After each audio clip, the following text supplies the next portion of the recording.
Olá, bom dia a todos, bom dia Rio Grande do Sul, 11 horas e 35 minutos. Hoje é segunda-feira, dia 3 de maio. Veja agora comigo os destaques de hoje.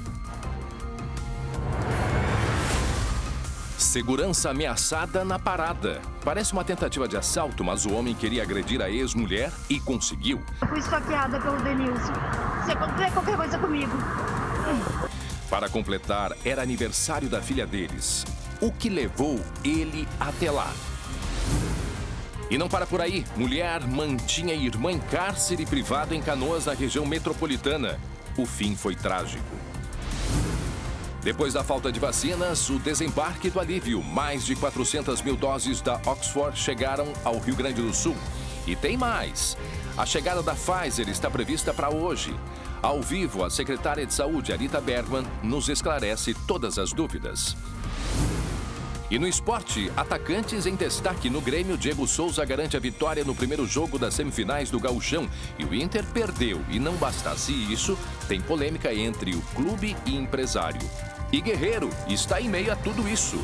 O SBT Rio Grande, a sua companhia na hora do almoço, já está no ar.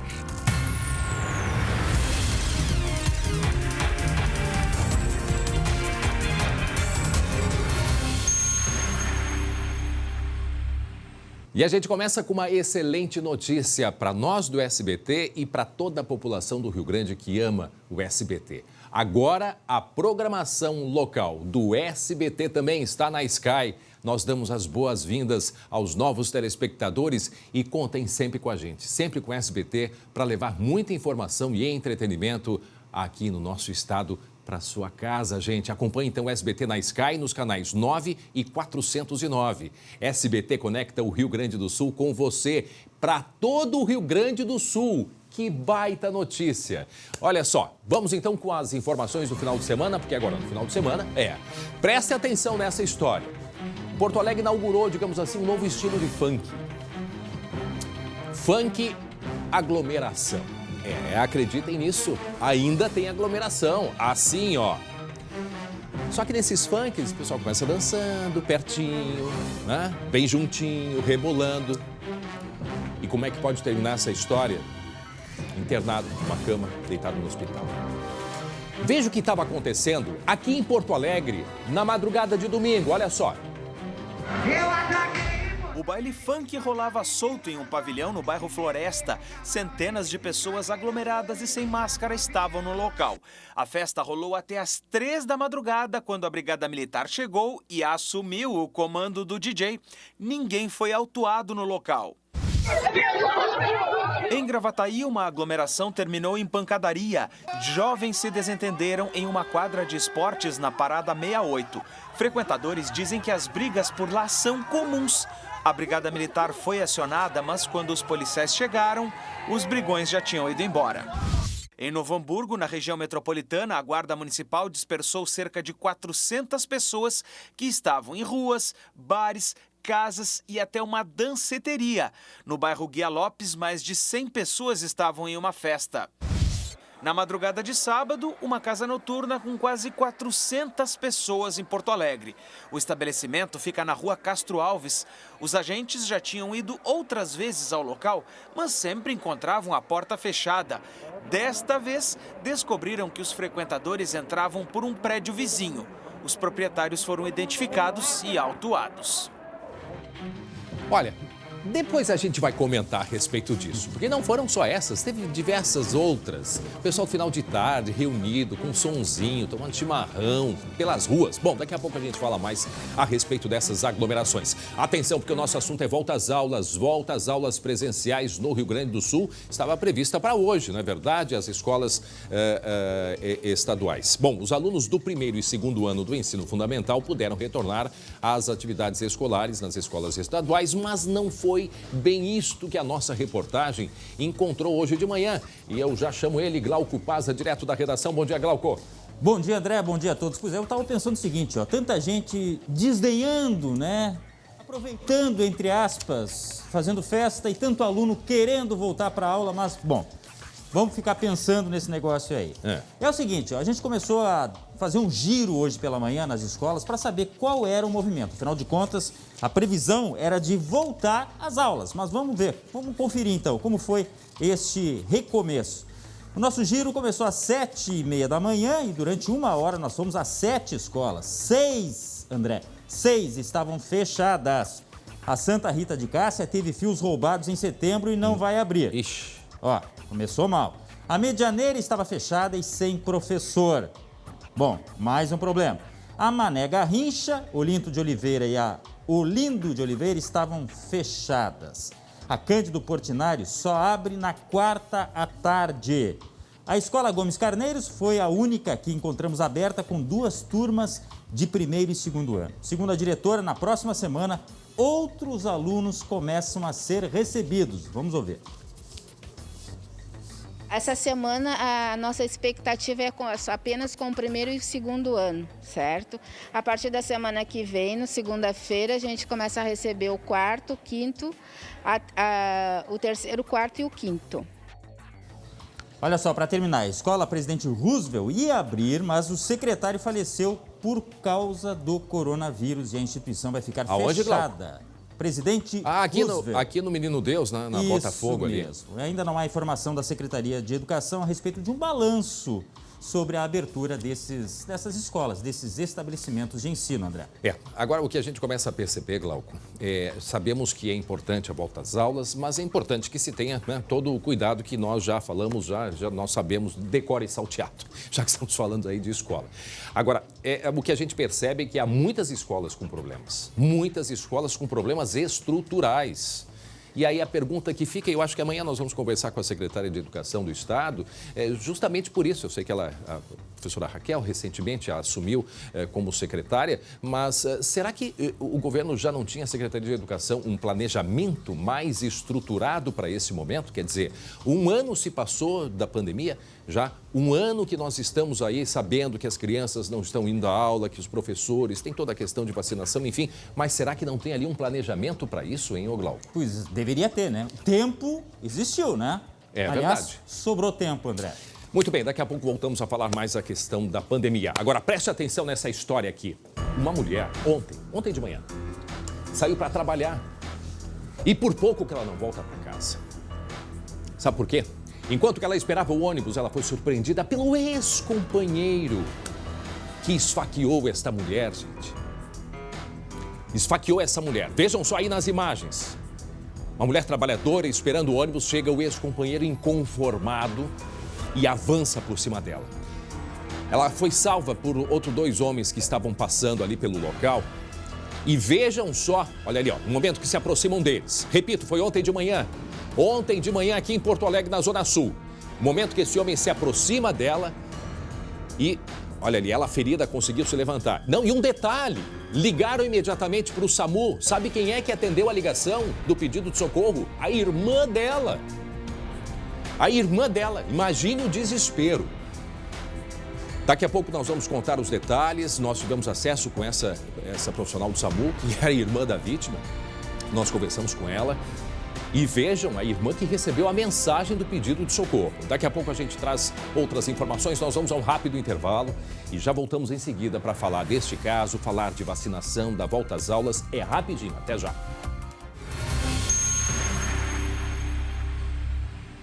11h48, estamos de volta com o SBT Rio Grande, fazendo uma saudação muito especial para todos os nossos telespectadores que agora nos acompanham em todo o estado, também pela Sky. Um grande abraço, sejam todos muito bem-vindos. E atenção, gente, presta atenção nessa história aqui. Domingo, 7h40 da manhã, uma mulher sai para trabalhar e vai até a parada de ônibus. E o que acontece? Enquanto ela está esperando, ela foi agredida e esfaqueada. Uma tentativa de assalto seria? É o que parece, num primeiro momento, mas na verdade é uma tentativa de feminicídio. Nós vamos conversar agora com ele. O Glauco nos traz outras informações do que aconteceu ontem de manhã, por volta de 7h30 da manhã, esta mulher que foi trabalhar e de repente, o que aconteceu com ela, Glauco? Olha que imagem chocante, Meu né, Deus. André? É uma coisa triste realmente. Isso aconteceu, como você falou, ontem, domingo, aqui na zona sul da capital, quando essa mulher estava na parada do ônibus, na Avenida Teresópolis. E aí esse homem se aproxima. Parece tentativa de assalto, como você falou, mas não. Ele começa a desferir vários golpes de faca. A mulher chega a cair no chão, no meio do asfalto. Um homem aparece até, no canto da imagem a gente vai ver que um homem aparece para tentar socorrê-la, só que ele verifica, né, na hora que o homem está armado com uma faca, o agressor no caso, né, e aí já inibe um pouco a reação daquela testemunha, daquele outro homem que estava tentando interferir. Meu Deus, Dois outros homens, foram vários golpes, 2 outros homens desceram de um outro ônibus no local e tentaram impedir também a agressão. Só que é aquela história, né? Meu Deus. As pessoas ficam com medo, logicamente, de chegar, o grau de fúria que ele apresentava, enfim. Este agressor foi reconhecido pela vítima e é, sim senhor, ex-companheiro da mulher, desta vítima aí. Só que o caso não parou nisso que a gente está vendo aí, tá? As testemunhas ligaram para o SAMU para pedir socorro. E no outro lado da linha, olha que coincidência, né? A atendente do SAMU que recebeu a ligação era irmã da vítima. Imagina. Parece enredo de filme, mas não, é tudo realidade. A irmã da vítima estava trabalhando, ela trabalha na SAMU, e atendeu a ligação. Imediatamente acionou o socorro, logicamente, né? E também prestou depoimento para a polícia. Afinal de contas, foi um caso realmente muito grave. Contou que o homem, este agressor, estava ameaçando a ex-companheira para não pagar pensão ao filho do casal. Vamos ouvir um trecho do que a irmã dessa vítima contou pra gente. Eu fui esfaqueada pelo Denilson. Você quer qualquer coisa comigo? Esse foi o áudio da vítima. Foi a ligação, a mensagem de áudio que ela fez para uma conhecida momentos depois que aconteceu a agressão, André. Ela teve forças ainda para usar o telefone e mandar esse áudio avisando, olha, eu fui esfaqueada pelo fulano, né? Meu Deus, que desesperador. Só para deixar aqui a informação se aconteceu alguma coisa. É o drama, é o desespero daquela situação. Agora sim a gente pode ouvir um trecho da irmã. A irmã que estava trabalhando no momento que tudo aconteceu e atendeu a ligação lá na SAMU. Vamos ouvir. Eu falei, moço, não desliga. Ela é minha irmã, fica na linha, por gentileza. Só que ele não me falou que ela foi esfaqueada, né? Depois o nosso médico lá nos falou que foi no mínimo 9 facadas. A minha sobrinha fez 15 anos domingo, né? Que presente que ela ganhou do pai. 11 horas e 51 minutos, 11h51 para quem está chegando agora. Nós estamos mostrando o que aconteceu ontem de manhã numa parada de ônibus aqui na Zona Sul de Porto Alegre, Avenida Teresópolis. Uma senhora trabalhadora foi lá trabalhar, foi até o ponto de ônibus e de repente se aproxima o ex-companheiro. Mais um ex-companheiro inconformado com a separação. E ainda eu fico pensando, como é que um cara não se dá conta, né, de que é a mulher que vai querer ficar perto de uma pessoa que tem esse comportamento, porque vários outros sinais já tinham sido dados, Glauco. Tanto é que ela disse que vinha sendo ameaçada. Então vejam só, pelo menos 9 facadas. Ele tinha ido para matar. E ele só não foi adiante porque apareceu um rapaz ali para ajudar. E ela tentando, vejo que agora ela com as mãos, afastando ele para não acertar nela. Para não acertar a faca nela. Não, ela teve forças ainda para tentar impedir o agressor, né? Porque era muito difícil ali. Ele também estava num grau de fúria, olha a imagem aí. Mas completamente transtornado. E aí ele vai para cima do rapaz que queria ajudar. E aí o rapaz saiu correndo e ele volta e agride. Depois ele vai embora e aí a hora que o rapaz se aproxima, que tá com uma camisa rosa, parece, né? Rosa, vermelho. E aí ele se aproxima então para ajudar. Já pega o telefone, ó. Ele se aproxima ali, o agressor, o ex-companheiro, parte para cima dela já com diversas facadas. 9, pelo menos 9 facadas, Glauco. Não, uma coisa lamentável realmente. Bom, se existe, André, um lado bom nisso tudo é que a polícia agiu rápido e conseguiu prender este homem em Balneário Pinhal. A gente viu a foto dele aí, né, o ex-companheiro.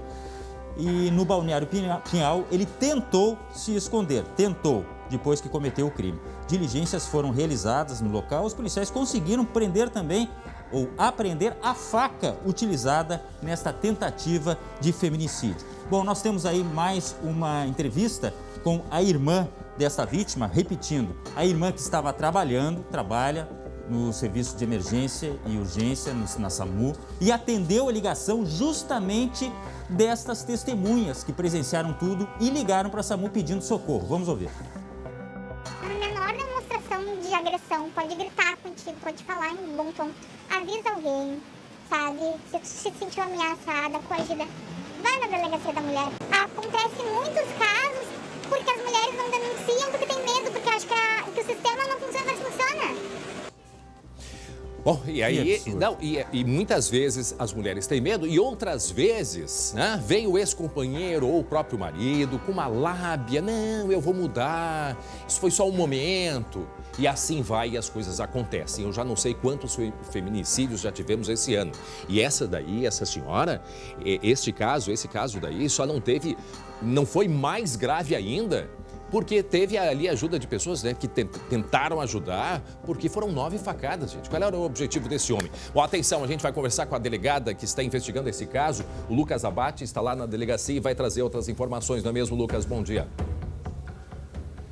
Bom dia, André, e a todos que nos acompanham. E que alerta importante da irmã dessa vítima, dizendo que as mulheres, a qualquer sinal, qualquer indício, procurem uma ajuda, que é o melhor caminho. A gente vai conversar agora com a delegada Geise Lauri, que investigou esse caso. Delegado, um caso que para vocês já está bem claro como tudo aconteceu, mas é uma situação que não foi mais trágica graças à intervenção de uma pessoa que viu aquela situação toda e ajudou. Gostaria que a senhora comentasse sobre isso, narrasse a cena que foi encontrada lá no local, na Avenida Teresópolis. Bom dia e obrigado por nos atender. Bom dia a todos. Bom dia. Exatamente, foi uma situação, as imagens chocam, né, porque essa vítima estava, né, trabalhando, porque precisa trabalhar em 2 empregos para se sustentar, porque este agressor, né, se recusa a pagar a pensão alimentícia para os filhos, e nesse dia após, né, o dia anterior, ele ter feito várias ameaças, quando ela pediu, então, que alcançasse o valor para os filhos, eles têm 3 filhos em comum, ela acabou, então, conversando com ele ameaçou, e no outro dia ele sabia onde ela estaria trabalhando, ele simulou esse assalto num primeiro momento, ela reconheceu ele, ela lutou bravamente pela própria vida no local do fato ali, ela é técnica em enfermagem, então tinha alguns conhecimentos de como estancar as hemorragias mais graves, como na jugular, por exemplo, e se não fosse a intervenção desses 2 homens que desceram do ônibus, viram que tinha uma mulher sendo covardemente agredida na via pública, talvez o desdobramento fosse muito mais grave do que já é. Muito bem, então, Lucas. delegada, só para entender, mesmo agredida e bastante ferida, ela ajudou no próprio atendimento. Sim, ela é técnica em enfermagem, né? Ela está num estado bastante grave, tanto que ela tem muitas lesões nas mãos e nos braços, justamente porque são lesões de defesa, e até que viesse o atendimento, né, que acabou sendo a ocorrência atendida pela irmã dela no SAMU, ela ficou estancando o sangramento da jugular, que é um sangramento bastante expressivo também, até que ela fosse atendida. Bom, para quem está chegando agora, delegada, para quem está chegando agora com a gente, 11h57, estamos contando um caso que aconteceu na manhã de ontem, de mais uma mulher vítima da violência doméstica, e esse companheiro que não aceitava, né, fim de relacionamentos, fazia ameaças, não é, delegada, pelo que se sabe, e agora até é importante a senhora falar um pouco desse histórico, porque infelizmente, delegada, há muitos casos que as mulheres, elas têm medo, e há outros casos que elas são convencidas pelo próprio companheiro, o ex-companheiro, dizendo que vai mudar, que foi um momento difícil, e por aí vai. Quer dizer, mais um caso, e ele foi com tudo, tanto é que ele foi na jugular, imagine, e agora a senhora traz a informação do estado dela, que é grave, né, delegado?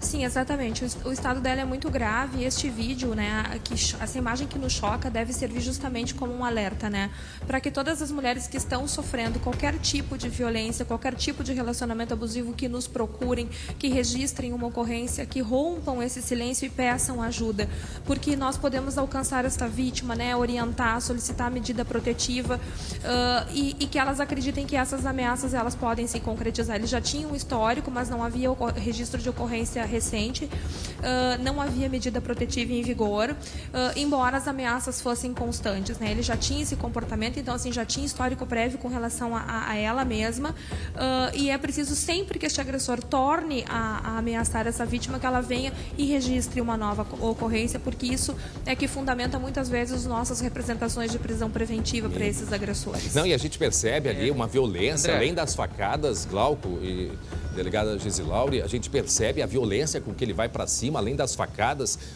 ele joga ela para o meio da rua, né?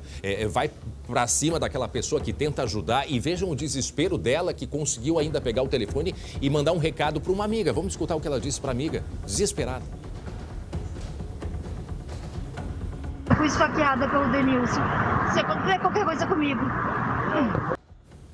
Desespero total. Estava informando uma amiga que tinha sido esfaqueada, até porque ela estava em condições naquele momento, né, delegada? Ela que é técnica em enfermagem, já avisando para uma pessoa próxima do que estava acontecendo. O Glauco tem uma pergunta, né, Glauco? Não, delegada, só para confirmar, ele já tinha antecedentes por ameaças, enfim. É aquela história, quem muito ameaça, uma hora vai fazer. Então, as pessoas elas têm que perder o medo de denunciar, mas isso às vezes é bem difícil, né? Esse talvez seja o maior exemplo, né, delegada? Exato, né? Primeiro, nós temos uma dificuldade de que muitas mulheres se percebam na condição de vítimas de violência doméstica, e aí nós temos essa subnotificação que gira em torno de 90% dos casos que nós não temos conhecimento. Além disso, faz parte do ciclo de violência doméstica, o agressor, depois que a vítima faz essa denúncia, que ele venha e diga que não vai fazer mais, que ele se arrependeu, e é parte do ciclo, essa lua de mel, né, que nós chamamos dentro do contexto de violência doméstica. Então, que as vítimas acreditem que esse agressor ele não vai mudar. Ele vai ganhando tempo, né? É necessário uma intervenção estatal. Exatamente. É necessário uma intervenção estatal, se for o caso, até encaminhar este agressor, né, para um grupo reflexivo de gênero, para também ser educado, né? Nos casos menos graves, isso é possível e também demonstra bons resultados. O que a vítima tem que saber é que esse fato ele vai se repetir, mesmo que o agressor diga que isso nunca mais vai ocorrer, porque isso é parte do ciclo de violência doméstica, né? Então, muitas vezes ela retorna à delegacia, diz que se arrependeu do registro de ocorrência, mas a partir daquele momento nós já estamos acompanhando aquela mulher. E também é normal, né, que cerca de 60% das mulheres, em menos de 15 dias, elas retornam à delegacia para fazer uma nova ocorrência com o seu agressor, quando nós temos esses contextos, assim, muito que os intervalos, né, entre as agressões e as etapas do ciclo de violência doméstica, eles vão ficando cada vez menores. André. Bom, meio-dia e 1 minuto, uma repercussão do caso muito grande. A gente está assistindo aí as imagens gravadas por uma câmera de segurança. Isso foi ontem por volta de 7h30, 20 para as 8 da manhã. Uma técnica em enfermagem indo trabalhar. Já sabemos o quanto que um técnico em enfermagem, né, está se dedicando a salvar vidas nesse momento, né, de pandemia que nós vivemos. Estava ela na parada de ônibus quando foi atacada pelo ex-companheiro. Desesperada, ela tenta fugir e faz uma ligação avisando uma amiga. E ainda por uma triste coincidência, a irmã que atende a ligação do SAMU. Imaginem, fazem uma ligação para o SAMU pedindo socorro e quem atendeu a ligação foi a própria irmã da vítima. Agora, a senhora trouxe um número que eu gostaria que a senhora repetisse. A senhora falou em 90% dos casos, delegada, nós não temos conhecimento, é isso? Exatamente. Segundo os dados do IPEA, cerca de 90% dos casos de violência doméstica não chegam ao conhecimento das autoridades. Então, nós temos aí uma subnotificação muito grande e desses 10% de casos que chegam ao nosso conhecimento, às vezes as vítimas levam, em média, este é o prazo também, segundo os dados do IPEA, 10 anos para fazer o primeiro registro contra o seu agressor. Então, é muito tempo que uma mulher leva para criar coragem e para superar esse medo. E o nosso trabalho aqui, né, como profissionais da segurança, e creio que todos também que trabalham com a imprensa, é usar esses canais para alertar essas mulheres e alertar a sociedade que a violência doméstica ela tem consequências devastadoras, né, na sociedade. Aí nós temos uma vítima que provavelmente vai ter as suas funções motoras comprometidas em razão das lesões que sofreu na mão. Ela trabalha com isso, né, ela é técnica em enfermagem, vai ter dificuldades até, por exemplo, de aplicar uma injeção, né, não sabemos exatamente a dimensão dessas lesões, aí, mas houve rompimento de tendões, enfim, e é bastante grave a situação. Bom, e aí, lembrando, gente, isso aconteceu na Zona Sul de Porto Alegre ontem de manhã, Avenida Teresópolis. Uma trabalhadora indo para o trabalho quando foi covardemente atacada. E aí, esse homem, ele foi preparado porque ele ia atacar as pessoas que estavam querendo ajudar. Então, vejam só, né, a cena que se criou e como é importante isso, né? Os números que a delegada nos traz de fato das mulheres que têm medo, não têm coragem ou muitas vezes são enganadas pelos próprios, né, ex-maridos, ex-companheiros que estão ali ganhando tempo para chegar no momento e, né, praticar o crime. Lamentável isso. Glauco, para a gente encerrar. Ô, André. Oi. Diga, Lucas. Não, Lucas? só uma informação até que foi repassada pela própria família. O casal ficou junto por quase 20 anos, havia se separado há 3 anos. Desde então, essas situações de ameaça até tudo ser consumado na manhã de domingo. Eu queria só fazer uma última pergunta para a delegada, André. Com relação à premeditação do crime, já foi possível ver se o crime foi de fato premeditado? A informação até que tem da família é que ele saiu do litoral de manhã cedo para atacar. Foi isso mesmo que aconteceu? Exatamente. Houve a premeditação do crime e não descartamos que outras pessoas tivessem conhecimento e tenham auxiliado ele nessa execução. Estamos apurando isso com muito rigor também. E a idade, Lucas? A idade dela? A idade da vítima? Eu não tenho exatamente agora aqui a idade dela. Eu sei que a idade dele é 39 anos. Ok. E a idade da vítima agora, honestamente, eu não tenho aqui. Tá bom. Obrigado, delegada Geise Laura. Obrigado, Lucas Abate. Portanto, repetindo, isso que aconteceu ontem de manhã cedo aqui na Zona Sul de Porto Alegre, Avenida Teresópolis. Muito bem, 12h e 5 minutos agora. Já já você vai ver mais um outro crime, um crime em família. Uma mulher, ela estava sendo mantida pela irmã em cárcere privado, aqui em Canoas, na região metropolitana. E o final foi trágico, Daqui a pouco a gente traz detalhes e informações do que aconteceu neste crime em família. Quanto tempo que essa mulher ficou... Não, degradante. Veja um cenário, cárcere privado em família, gente. O que é isso? Olha aí, olha a situação. Daqui a pouco a gente traz as informações. Repito, aconteceu em Canoas, região metropolitana, e um final foi trágico. Daqui a pouco a gente traz os detalhes. Uma mulher que era cadeirante, mantida em cárcere privado. Imagine, pela irmã. Daqui a pouco trazemos as informações, 12h e 6 minutos. Agora tem um recado da FAB, é um recado da EVT Assessoria. Estamos passando por um momento muito complicado, vivendo cheio de incertezas e preocupações. E para piorar, você comprou um carro e está pagando por 2, às vezes até por 3. O banco não para de te ligar e a busca e a apreensão está batendo a sua porta. Faça como o nosso cliente Alexandro. Gente, o senhor Alexandro chegou lá no nosso escritório desesperado, com a dívida do seu carro acima de R$30 mil. Imagina só, busca e apreensão e restrições. E em apenas alguns meses nós conseguimos um acordo de quitação por R$3 mil. É isso mesmo, gente, R$3 mil. A EVT é uma assessoria que te ajuda a reduzir suas dívidas de financiamento de veículos, cartões de crédito e empréstimos. Então liga agora para a EVT Assessoria que nós vamos te ajudar. Olha aqui na tela, ligue agora 3391-3852 ou manda uma mensagem de WhatsApp para 99770-2864. Eu vou repetir, anota aí, 3391-3852 ou WhatsApp para 99770-2864 e fale com a EVT Assessoria, que a gente te ajuda a passar por esse momento difícil e acabar com as suas dívidas. Um abraço aos parceiros da EVT Assessoria. Agora 12h e 7 minutos, atenção para esta imagem. Olha só o que aconteceu. Isso foi em Passo Fundo, no norte do estado. Uma casa foi alvo de uma quadrilha de assaltantes. Tá? Olha aí, o momento que eles entram. Daqui a pouco a gente vai trazer os detalhes. Já agora? Vai ser agora? Vai ser agora. Olha só, outra câmera mostrando a parte de dentro da casa. Vamos até a redação. Glauco. Olha a rapidez desses bandidos, a truculência. Isso aconteceu no bairro Vila Vergueiro, em Passo Fundo, André. É um bairro muito conhecido, residencial, bastante tradicional. E aconteceu depois das 7h30 da noite. Imagina, de cedo. ontem. Mal tinha anoitecido e esses bandidos já estavam invadindo essa casa aí. Esse homem que estava sentado era o vigia. E os bandidos renderam esse homem que fazia segurança e tomaram a arma dele. Depois, a família foi amarrada dentro de casa. A gente viu aí nas câmeras de segurança a movimentação desses bandidos e eles levaram joias da família e objetos de valor.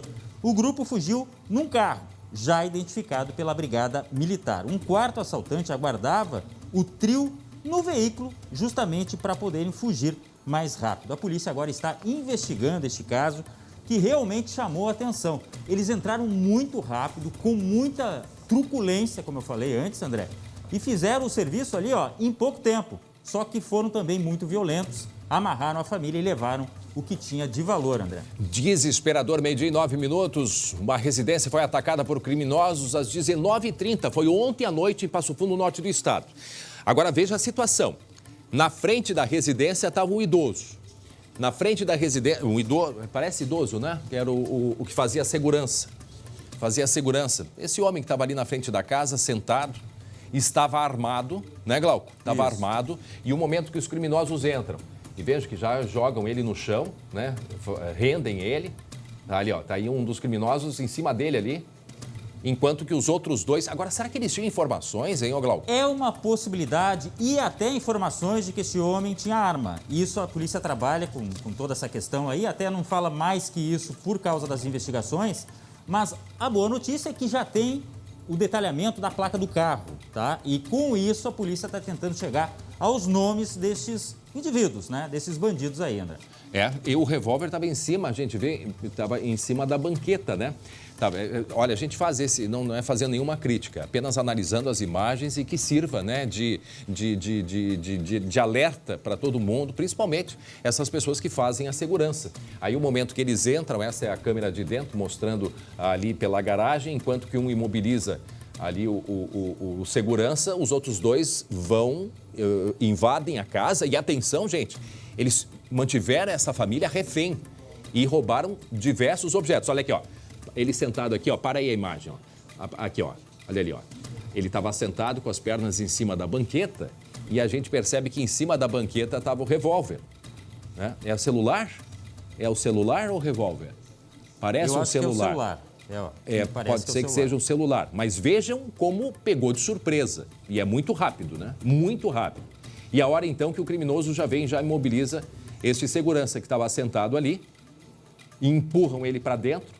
E já, ó, ele cai no chão, né? O segurança cai no chão, já fica um imobilizando, enquanto que os outros dois entram e aí fazem a família, ó, fechou a porta e mantiveram, então, amarraram a família, é isso, né, Glauco? Amarraram a família. Onde foi, Glauco? Vila Vergueiro, que é um bairro de Passo Fundo, com uma localização que todo mundo sabe onde é, que tem uma vida intensa, muitas casas, é um bairro residencial. E aí chama a atenção realmente o modo de proceder, se eles já não sabiam tudo o que acontecia na casa, a rotina do que acontecia na casa, né, André? Agora, pegam um momento, se estava distraído ou não, mas dá a impressão que é assim, é um segundo para pegar na surpresa. Vejam, tá ali o segurança sentado, e aí ouve o barulho, quando ele olha, vem já direto o criminoso nele, imobiliza, enquanto que os dois fecham a porta e já partem, então, para cima dessa família. A gente não sabe, Glauco, quantos integrantes, né? Não tem essa informação. Que foram amarrados. Aqui o momento da garagem, ó. A garagem, eles entrando, imobilizando o segurança, que estava armado, levaram o revólver dele. E aí os outros dois, então, já partem para a parte superior da casa. E aí mantém a família. Imagina a tortura que não deve ter sido para essa família. Então, vejam só, tem que ter atenção constantemente, Glauco. E são os momentos de surpresa, né? Geralmente, os criminosos, eles atacam no momento de surpresa, um pequeno momento de distração. Olha ali, esse segurança ali, sentado na frente, quando, de repente, os três entram e fazem o que fizeram. E a rapidez também se explica pelo fato de haver uma arma na residência. Por isso que eu acho que eles já sabiam, né, a rotina e o que tinha naquela casa ali. Até porque o restante da família não estava na frente. E se ela fosse alertada, a esposa desse homem ou filhos, enfim, poderia até fazer uso da arma. Mas aí é um trabalho que a polícia agora está fazendo de investigação para chegar aos nomes destes criminosos, André.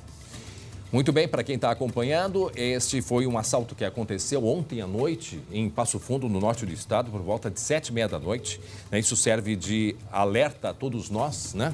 Aí na residência, mesmo uma pessoa fazendo a segurança, vieram em três, já abordaram ali o segurança que estava sentado na frente da residência, a porta aberta, né, o que facilitou muito a entrada desses três criminosos, e imobilizaram este senhor e partiram então para a parte de cima, quando foram então amarraram, imagina, Glauco, o desespero dessa família, o desespero dessas pessoas ali entrando pela garagem, imobilizam o segurança e os outros dois. Agora a imagem na sequência mostra a hora que eles vão lá para cima e amarram a família e levam todos os objetos. Levaram várias coisas, né? E tudo muito bem organizado. Levaram joias, objetos de valor, tudo muito bem organizado. Por quê? Porque já tinha um lá fora esperando. Já estava com o carro de prontidão.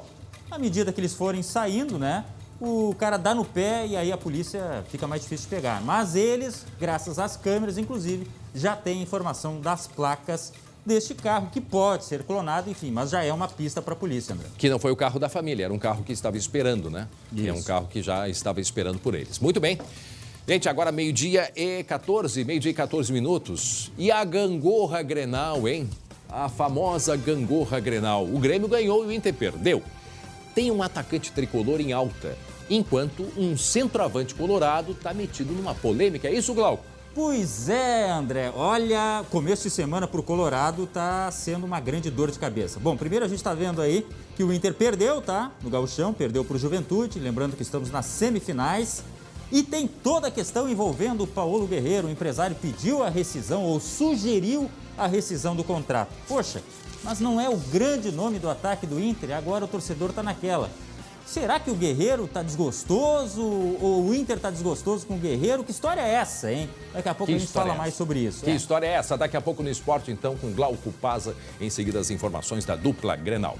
Muito bem, agora meio-dia e 15 minutos. Friozinho está chegando, não é verdade? E os dias frios chegam com cara de aconchego, família e afeto. Mas a gente sabe que a nossa saúde precisa estar em dia para aproveitar o que tem de melhor. Por isso, a IBCM está aqui para te convidar a cuidar ainda mais dela neste momento, da sua saúde.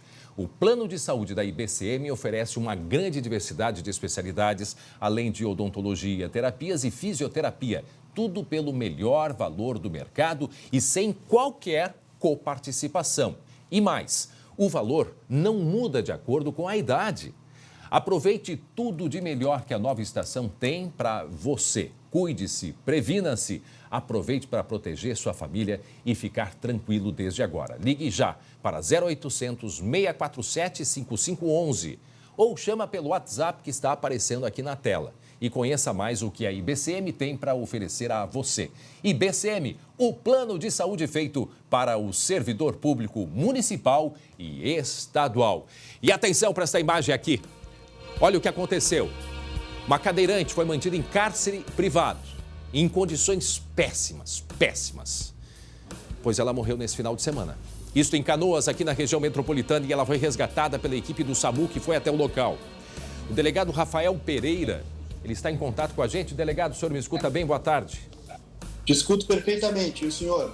Estamos ouvindo bem, sim. Muito obrigado. Delegado, a gente gostaria que o senhor explicasse o que é que aconteceu. Um crime em família, por que esta mulher vinha sendo mantida em cárcere privado e por quanto tempo, doutor? Na verdade, essa jovem de 33 anos, ela tinha uma doença degenerativa, ela tinha lúpus.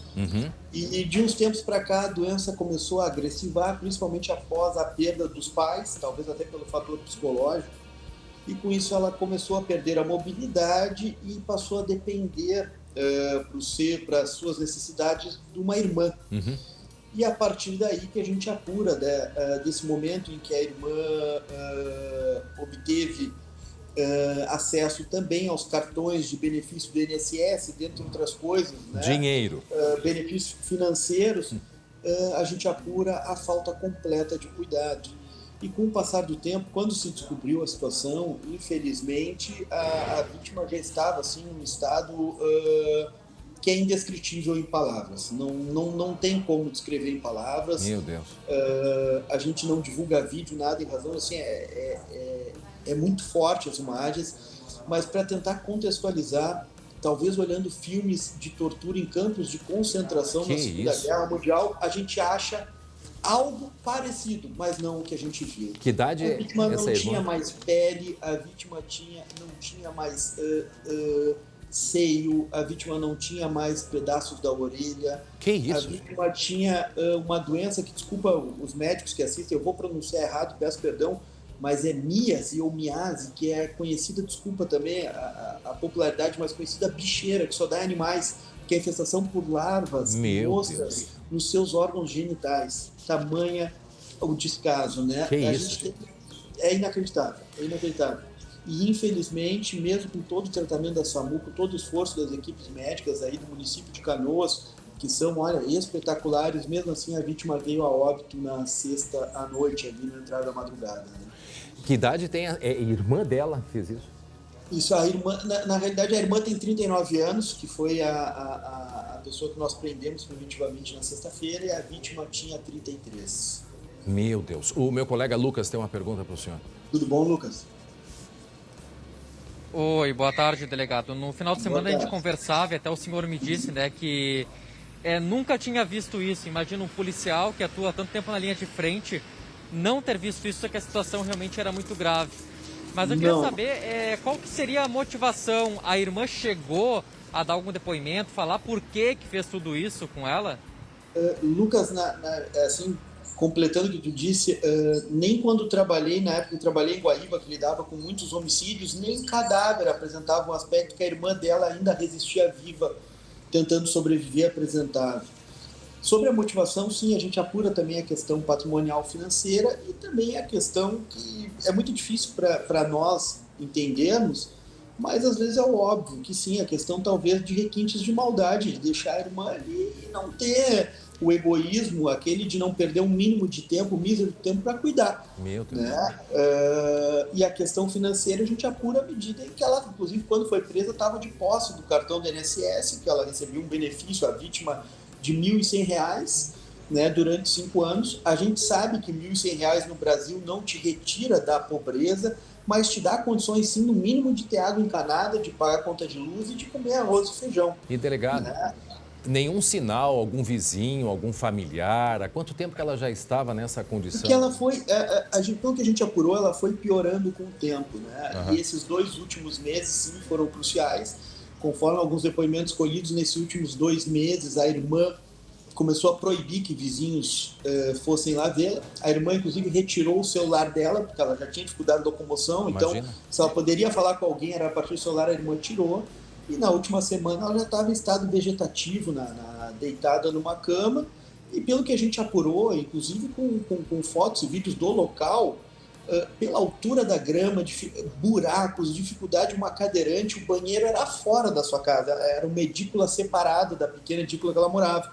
Então, pelo que a gente apura, é humanamente impossível que essa cadeirante tenha ido ao banheiro nos últimos 2 meses. Que barato. Ela urinava e defecava em si mesma. Não, era uma cena de guerra. Era Chocante. uma cena de guerra, infelizmente. Chocante, infelizmente. Bom, delegado Rafael Pereira, muito obrigado. A gente vai continuar acompanhando a investigação. Essa mulher está presa, né? Certamente está presa.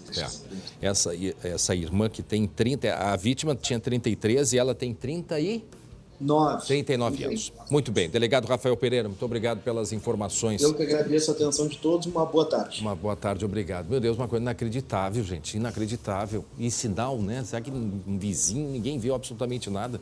Que isso? Bom, vamos mudar de assunto, gente. 12h, 22 minutos, olha só. Depois da falta de vacinas, o desembarque do alívio. Mais de 400 mil doses da vacina de Oxford chegaram ao Rio Grande do Sul. E tem mais, viu? Porque agora está para vir a da Pfizer. Está prevista para chegar hoje. E ao vivo, a secretária de Saúde, Arita Bergman, vai conversar com a gente para esclarecer algumas informações. Daqui a pouquinho. Estamos ainda fechando o sinal com o gabinete da secretária. Até porque tem muita gente que quer saber, mas aí está chegando agora e como que fica a segunda dose, já que tivemos aí um atraso nos últimos dias da Coronavac. Mas em seguida a gente vai trazer as informações e a conversa, portanto, com a secretária estadual de saúde, Arita Bergman. Muito bem, chegou o momento agora de falarmos do Simers. Minuto Simers, Sindicato Médico do Estado. Nesse momento crítico da saúde, reforçamos a defesa à proteção e condições de trabalho dos médicos que estão expostos aos graves riscos desta pandemia. Os equipamentos de proteção individual, os insumos, estrutura e leitos são fundamentais. Mas a consciência cidadã para cuidados com a saúde são determinantes. Simers, defender os médicos é defender a saúde. E atenção, a gente vai agora para a redação. Por quê? Porque o Glauco Paza encontrou um vídeo muito curioso nas redes sociais. Seria o Saci Pererê? Que é isso, Glauco? Saci Pererê. Olha que esse pessoal tem uma criatividade. Não era o Saci Pererê. Que isso? Mas que chama a atenção, chama. Olha ali. Parece coisa de desenho. Lembra dos desenhos que tem aquele redemoinho que passa e leva tudo que tem pelo caminho? Bom, isso intrigou todo mundo aqui, tá? Mas pra gente não pagar aquele mico, nós fomos atrás de quem entende realmente Foi sábado, do né? assunto. Isso. E aconteceu aqui na cidade de Camargo. É um município pequeno aqui do interior do Rio Grande do Sul. Camargo. Camargo? Isso. Bom, nós fomos atrás da meteorologista Estael Cias, ela que entende tudo desse assunto em relação à meteorologia. Ela nos explicou o que significa este fenômeno aí. Não se trata de tornado, segundo a Estael. Afinal, o fenômeno depende de uma nuvem de temporal, o que claramente não estava acontecendo. A gente está vendo na imagem céu que tinha azul? até sol. Céu azul, sol.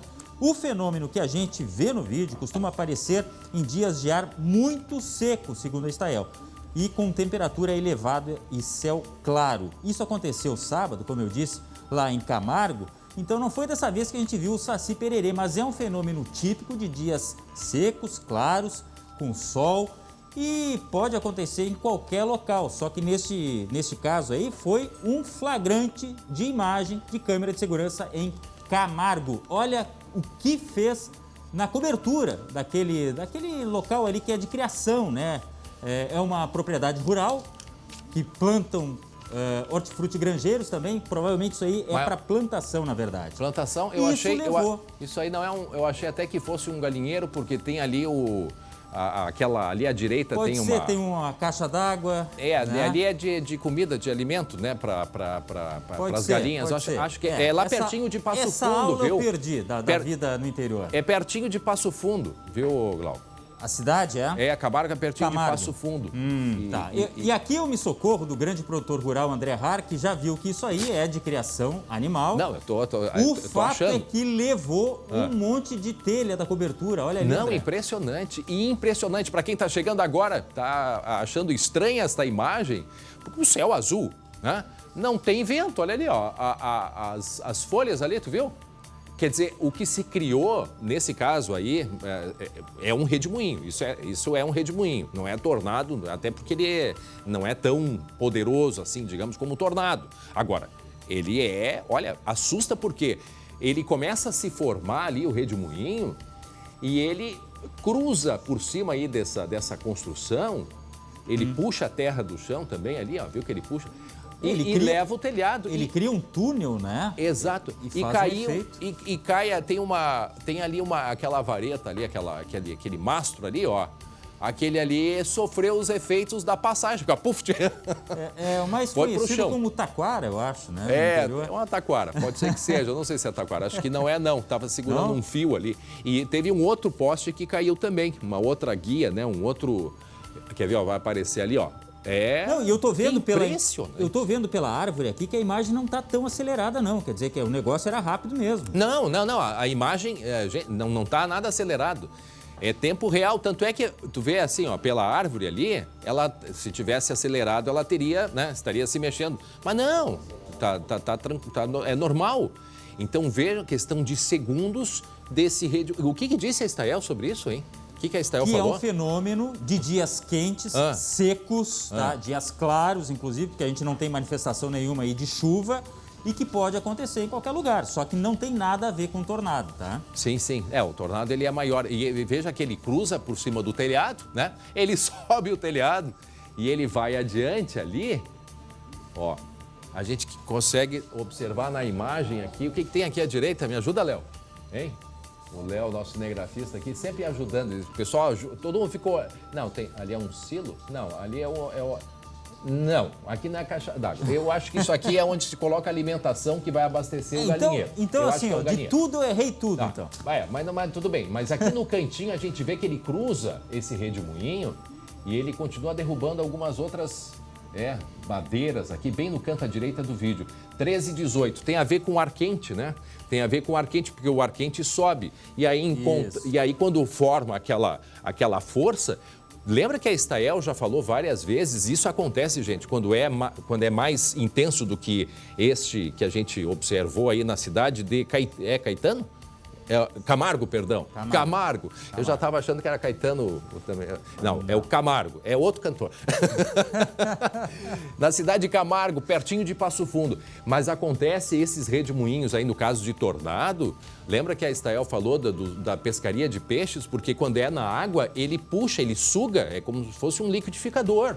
E ele, em algumas situações, até animais no campo, se ele é forte e intenso, os animais são sugados e jogados para outro lado, Glauco. É verdade isso. Só que tem o seguinte, né? Quem vai chegar ali, até o dono da propriedade, se não tivesse essa imagem aí, eu olhava, poxa, como é que aconteceu só nesse local da cobertura, só naquele cantinho ali? Foi um encontro da massa de ar frio com a massa de ar quente que formou esse redemoinho e rapidamente se dissipou também, mas foi o suficiente para provocar esse estrago aí. Eu acho que é um galinheiro, mas enfim, não importa. O importa é que, espero que, se for bichinho, que estejam todos bens ali dentro. Muito bem, a hora certinha agora. Nosso assunto é vacinação, 12h e 29 minutos.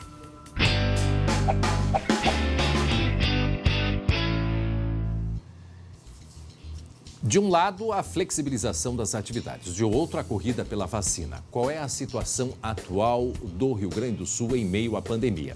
Para responder a essa e outras questões, a gente vai conversar agora com a secretária de Estado da Saúde, secretária Anita Bergman. Secretária, a senhora me escuta bem? Boa tarde, obrigado por conversar com a gente mais uma vez. Boa tarde. Muito bem, secretário. Já vou passar para o meu colega, o Glauco, e depois tem uma pergunta do Lucas Abate também, mas o Glauco vai tratar de uma questão muito importante, porque tem recebido muitas perguntas de telespectadores. Glauco. Secretária, boa tarde, um prazer falar com a senhora. Nós temos muitas questões a respeito da segunda dose.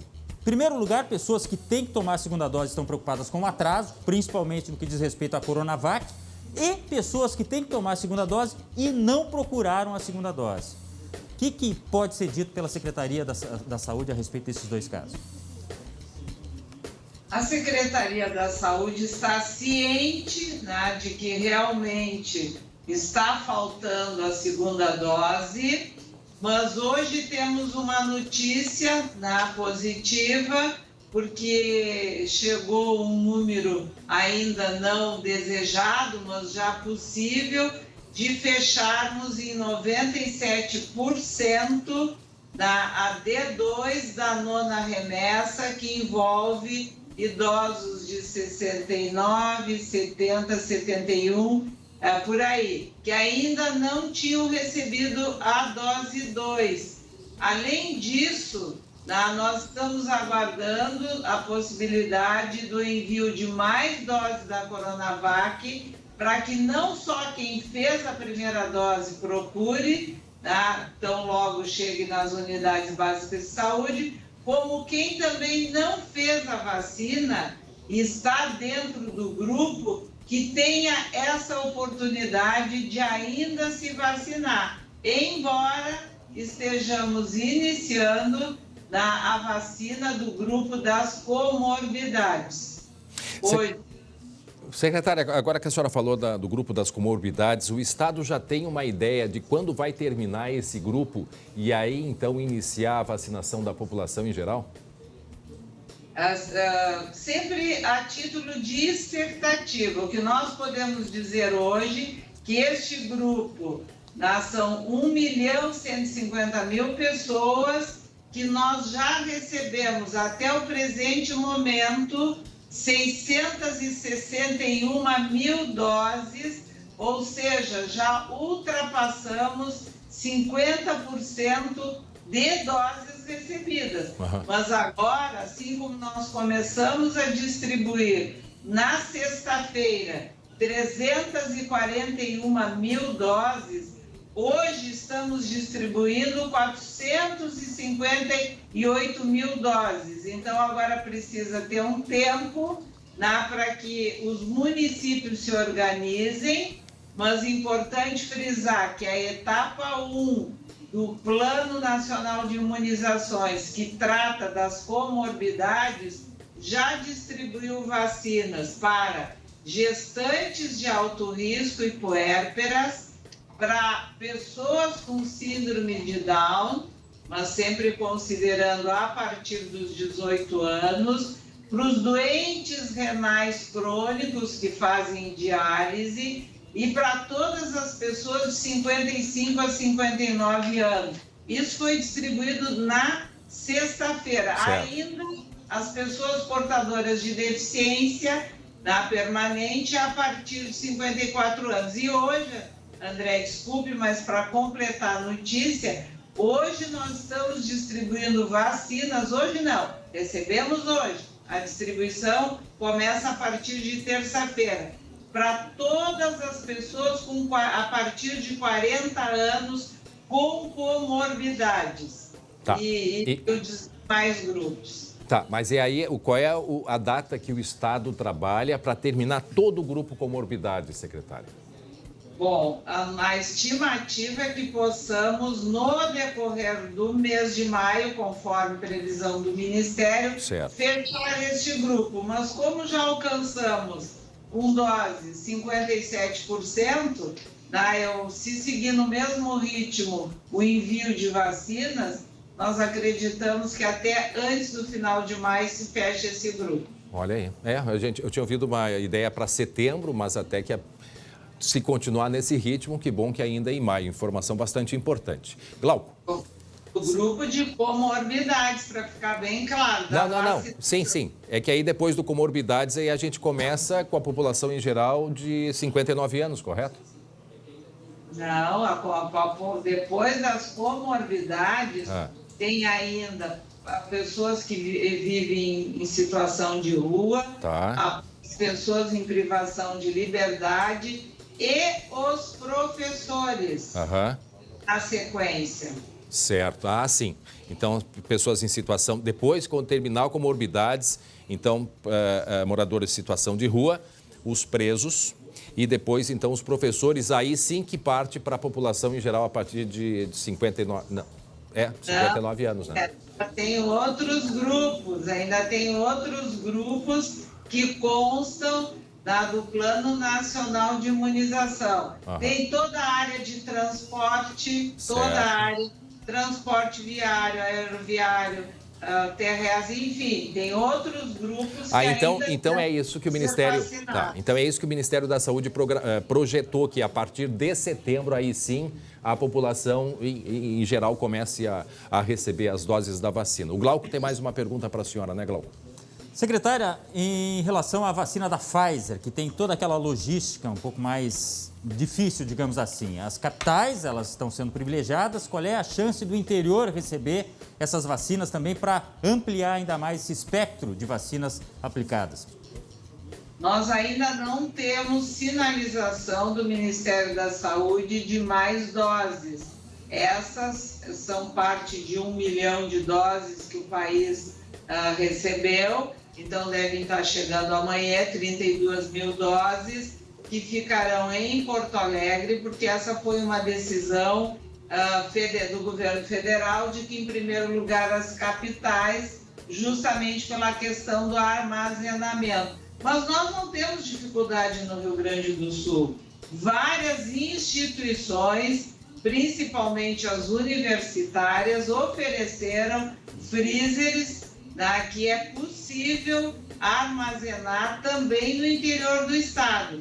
Se chegar vacina, a organização, a logística e o empenho do governo do estado de descentralizar a aplicação é toda nossa aqui, de querermos mais vacinas para poder justamente agilizar, acelerar e termos vacina, seja de que origem for, para proteger a população gaúcha. Então, para essa semana, secretária, o que a senhora pode nos atualizar de chegada de vacina?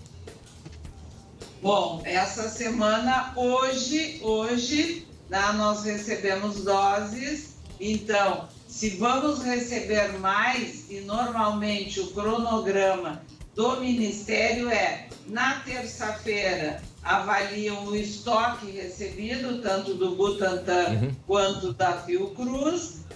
E na quarta, a gente já tem uma perspectiva das doses que virão.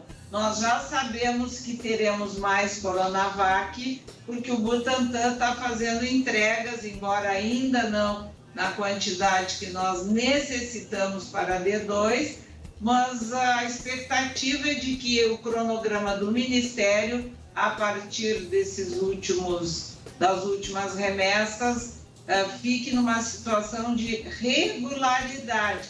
Que é isso que o país precisa para ter segurança na campanha de vacinação. Glauco.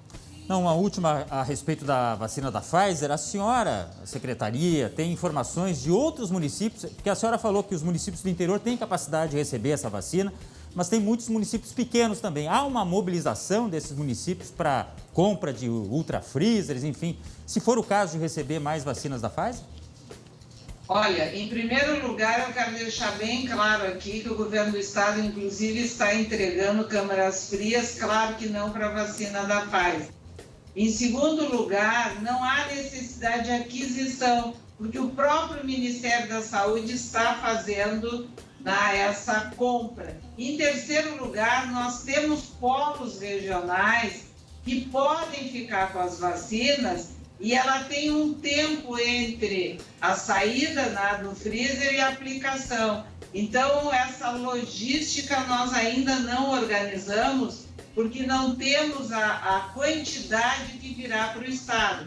Mas polos como Caxias, Pelotas, Santa Maria, Lajeado, tem várias localidades que é possível receber e certamente a vacina tem que ir para cobrir onde há densidade populacional, onde tem mais pessoas. Okay. Que é o caso aqui da região metropolitana. Muito bem, secretária Rita Bergman, eu sei que precisamos liberar a senhora, mas agradecemos essa conversa com os telespectadores do SBT e até uma próxima oportunidade. Muito obrigado. Eu que agradeço, um abraço a todos. A senhora também. Aproveito, Glauco, não deu tempo porque a secretária tinha compromisso, mas numa próxima oportunidade da gente falar, dia 10 de maio vai ser decretado o fim do distanciamento controlado, mas vai entrar um outro sistema, né, que vai regular o nosso dia a dia no que se refere à pandemia, ao distanciamento e tudo mais. Vamos aguardar para as novidades que vêm aí nos próximos dias. Portanto, dia 10 já foi anunciado pelo governador. Agora, faltando 20 minutos para 1 da tarde, está na hora de nós falarmos de esporte.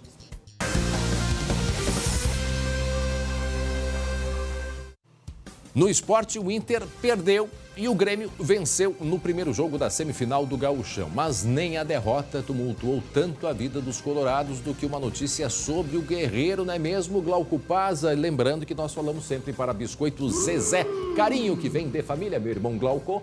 Olha, André, tem colorado que nem lembra que o Inter perdeu, porque o assunto Guerreiro tomou conta do noticiário. Simplesmente, vamos contar o detalhe assim, ó. O detalhe é que o empresário acenou com a possibilidade de pedir a rescisão de contrato do Guerreiro. O Guerreiro, lembrando, chegou ao Internacional com aquela questão da punição do doping, ficou um tempo sem jogar, depois teve uma cirurgia, quer dizer, ele passou muito tempo longe dos gramados, mas se recuperando no Internacional. Se recuperou em tempo recorde, por sinal. Voltou a jogar ou a ficar à disposição, só que o empresário e, segundo ele, o jogador também estariam reclamando do pouco aproveitamento do Internacional e também de uma certa resistência do Inter em falar da renovação de contrato. O contrato do Guerreiro vai até o final do ano e o empresário e o jogador gostariam de ser valorizados neste momento, inclusive jogando mais, tá? O fato que se criou um impasse. Estão batendo na porta aí. Ué, quem é que tá batendo? Pode entrar. O GG? Pode entrar. Pra craque sempre tem lugar. GG, me diz uma coisa. Perguntinha marota, tá? Segura essa. É o Guerreiro que não quer mais o Inter ou é o Inter que não quer mais o Guerreiro? Olha, Glauco, André, todo mundo que tá com a gente. Essa pergunta é a mesma da galinha, né? O que veio primeiro, o ovo ou a galinha? É a mesma coisa, mesmo raciocínio. Que o Inter não tá muito afim de ficar com o Guerreiro depois do final do contrato. Aí o Guerreiro viu, os caras não querem renovar comigo, então eu vou sair daqui agora. Porque daqui 20 dias, Glauco, começa a abrir um mercado todo novo. Os times sul-americanos, os times da Europa, inclusive, da Ásia, podem contratar. Aqui no Brasil, o Guerreiro pode se transferir ainda nesse momento, até o dia 23. Então o Guerreiro viu que o Inter não tem um plano para ele, para 2022, e já quer sair. E eu vou te dar uma informação, viu? Opa. Agora, daqui 15 minutos vai começar uma reunião no Parque Gigante entre o Inter e o Paulo Guerreiro. À 1 da tarde vai começar a reunião que vai definir o futuro do Paulo Guerreiro. Nos bastidores, já se diz que essa reunião vai definir a saída do Guerreiro. Mas tem um pequeno detalhe.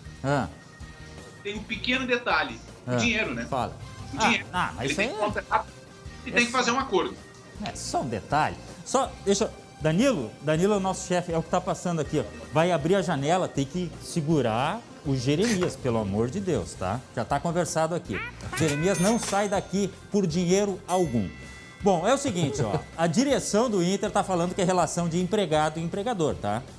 Essa é a questão. O impasse já está criado, o torcedor do Internacional já criou aquele ranço. Ô, Guerreiro, mal chegou, mal jogou, está querendo criar essa situação. Bom, mal chegou não, né? Calma. Chegou em 2018. Não, mal chegou, eu digo para jogar em si, porque ele chegou e não podia jogar, né?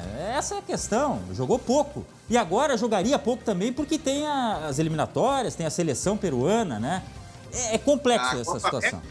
É, complexa a situação. Vamos falar um pouco de dentro de campo, vamos deixar bastidores, né? Vamos deixar a direção lá resolver essa questão. Paulo Brax, ó, tira ele, tá? Fica lá negociando, vamos ver o que dá essa questão de hoje. O Inter perdeu, Jeremias, 1-0 para o Juventude e o torcedor já criticou de novo o time, né? Assim, o gramado é muito ruim, né, Glauco? O gramado é muito ruim. Eu concordo da reclamação do Inter com o gramado, só que o gramado ruim é para os dois. E o Inter sabia que ia jogar num gramado ruim, então o Inter tinha que ter uma alternativa para jogar num gramado ruim. Se esse gramado não faz o Inter jogar como ele quer, se o Inter não consegue jogar do jeito que quer, tem que criar uma alternativa. E o Inter não conseguiu, o Juventude amarrou o Inter e ganhou. A boa notícia para o Inter, Glauco, é que não tem essa história de gol qualificado, né? Então, se o Juventude fizer um gol no Beira-Rio sábado, não tem problema, não vai valer dobrado. Então, eu ainda apostaria, se tu me emprestasse um pouquinho desse monte de dinheiro que tu tem, eu ainda apostaria que o Inter consegue a vaga na final. Pois é, o Inter tem que reverter essa situação dentro do Beira-Rio. Bom, fica tudo então para o próximo final de semana. Já o Grêmio, o Grêmio já está com uma vantagem considerável. Venceu o Caxias por 2-1 em Caxias do Sul, jogo que teve também VAR. Esse jogo do Inter teve VAR, o jogo de Caxias teve VAR também. O fato é que o Diego Souza foi o grande nome do jogo. Fez este primeiro gol aí, bola cruzada, recebeu um presente e soube aproveitar. Depois o Caxias empatou na cobrança de escanteio e o Grêmio passou à frente num pênalti que teve ali, como eu disse, o VAR para revisar, mas foi apontado o pênalti. O Grêmio vai bem, o Grêmio do Thiago Nunes, né, Jeremias? O resultado um pouquinho melhor do que o desempenho, né? Mas vai lá, Thiago Nunes, 3 jogos, 3 vitórias. O Breno fez pelo menos 2 grandes defesas, salvou o Grêmio. E se o Breno salva lá atrás, o Diego Souza salva na frente, né? O Diego Souza tem mais gol do que jogo nessa temporada, Glauco. Ele tem 11 gols em 10 jogos. Sabe o que é isso, Glauco? É muita coisa. Não, nem Jeremias faz isso. Não, é muita coisa. Não tem como. Olha só, só para lembrar, nesse meio de semana tem Inter e Olímpia pela Libertadores, amigo. Lembra de Libertadores? Libertadores é que tá... Mas tem Inter e Olímpia. E amanhã, na tela do SBT, tem Flamengo. Seu Jeremias, Luiz Alano, Mauro César, o Léo Moura. Lembra do Léo Moura? Você, torcedor do Grêmio, lembra bem, né? Mas tem, então, Flamengo e LDU. Mais especificamente, LDU e Flamengo, amanhã à noite, na tela do SBT, a partir das 9h15 da noite, tá? E para quem quer atacante, bom... Não é o caso do Grêmio, o Grêmio tá bem, né? Mas esse nome aí você não vai esquecer, torcedor gremista. Jael, o Cruel, lembra dele? No Ceará tá fazendo gol, Copa do Nordeste contra o Bahia. O torcedor do Grêmio tem um afeto, um carinho todo especial pelo Jael. Tá aí, ó, olha o estilo, né? É quase um calção com suspensório, né? Que ele puxou lá em cima, foi lá, bateu a falta. Tá aí, Jael, só para o torcedor tricolor matar também um pouco da saudade.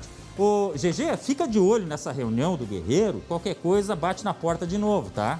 Ô, Gerê, fica aqui. Meus papéis todos prontos aqui, tá? Para anotar tudo e contar para vocês depois. Ô, caderninho, eu queria olhar o que tem nesse caderninho misterioso ali, hein? Hein? Gerê, fica aqui com a gente, Glauco também. A gente vai encerrando. E chamando a atenção para a imagem do final de semana, né, que aconteceu na cidade de Camargo, lá pertinho de Passo Fundo. Este aviário, viu? Confirmei, é um aviário mesmo. Deste redemoinho que vem e faz essa destruição momentânea localizada com céu azul, não tinha nada, mas que chama atenção, chama, né?